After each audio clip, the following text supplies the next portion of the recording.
Many people who take Chinese lessons end up not being able to speak a word of Mandarin, despite years of learning, but they still cannot speak a word of Mandarin. Why is that? Now, before I answer this question, let me ask you one. How did babies from China learn Mandarin? Do we give them textbooks? Do we give the babies homework, flashcards? No. Babies from China, they picked up the language because they absorbed it from their environment. Their mother speaks Chinese, their father speaks Chinese, and their favorite TV character speaks Chinese. So step one of truly understanding Mandarin without translation is through passive immersion. Immerse your ears in a Chinese-speaking environment. For example, you can download this app called Douyin. It's a Chinese version of TikTok and start watching short videos there. Now, just like how baby picked up Mandarin effortlessly, you don't need to try to translate or memorize every word. Just watch the videos with your eyes and with your ears. Use your eyes to observe the context of a video and use your ears to pick up some uttered sound that stands out for you. And with time, your ears will pick up the articulation, some pitches and some nuances from their speaking, and you will start sounding more like a native speaker. Now, step two is through active imprint Chinese phrases and vocabulary. So back to the baby. There's no such thing as a baby translator, okay? For example, like this is called bi. So when we teach a baby, we don't go like, guga guga bi, guga guga is bi. No, we don't do that, okay? We just show the baby the pen, okay? We show it, we let the baby hold it, we make the sound from the pen, and we try to scribe the pen on some paper to let the baby understand this thing is used to do this, which is writing. And this thing is called bi. Bi, we repeat it many times, okay? So that, so we start imprinting some with multiple reference point. And then when we ask the baby, like, what is this? What is this? Multiple times, and then the baby says something like, b, b, b, b, and then the mother will go like, oh, 很棒哦，太棒了，太棒了，好厉害, so that this creates a positive reinforcement, an imprint in the baby's head, and the baby will start to repeat the behavior, okay?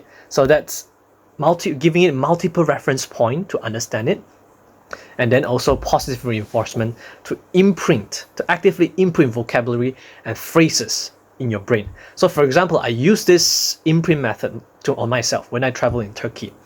And I, being Asian, like to haggle. So I learned a phrase that can give me a discount in Turkish.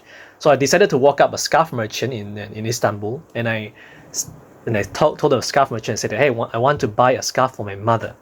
And I uttered this phrase in Turkish, bana bir indirim yapar mısınız?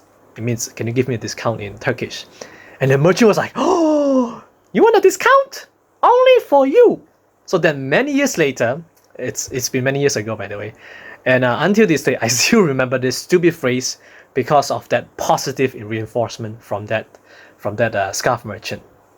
So yeah, but anyway, this works. Positive reinforcement, it actively imprints phrases and vocabulary in your head, just like how the mother gives the positive reinforcement to the babies. So, by the way, subscribe and hit the bell button if you like to see more content like this. Now, step 3 is relevance and repetition. If you don't use it, your chances of losing it is higher. Today, you learn this thing is called bi. Okay, in Chinese it's called bi.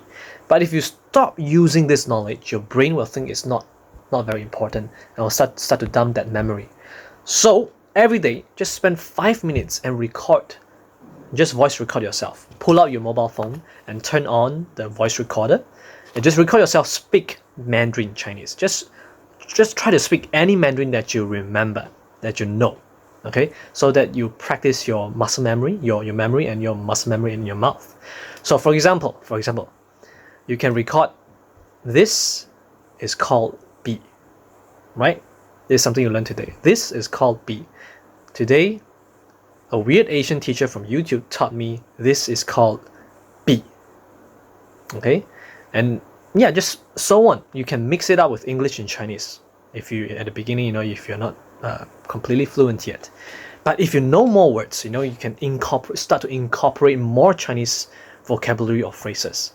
Like for example, in Chinese, this is called a pen, right? 这是一支笔. This is a pen. 笔是拿来写的. A pen is used for writing. 笔是拿来写的. And just record it in your voice recorder every day. Okay, and then you'll start to improve because you are practicing. And with the 2 steps before, you will improve even faster because you have an input and the output, the passive immersion and the active imprint. Okay, so to help you remember the 3 steps to start speaking Mandarin, I want you to type in a comment what are the 3 steps I just mentioned here on how to start speaking Mandarin fluently in no time. And if being able to effortlessly speak Mandarin with Chinese people is something you've always wanted to do, and you're ready to package up your Chinese comprehension, expanding your Mandarin vocabulary and phrases, and improve your Mandarin speaking skills, and build connection and social circle with Chinese people, maybe to get a better traveling, working experience, business opportunity in China or in Taiwan, that's what I do. I teach Chinese. And the best place to start is through the link below in this video description to apply to speak to a human on my team so that we can identify if it's the right fit, if this aligns us for us to support your Mandarin speaking mastery journey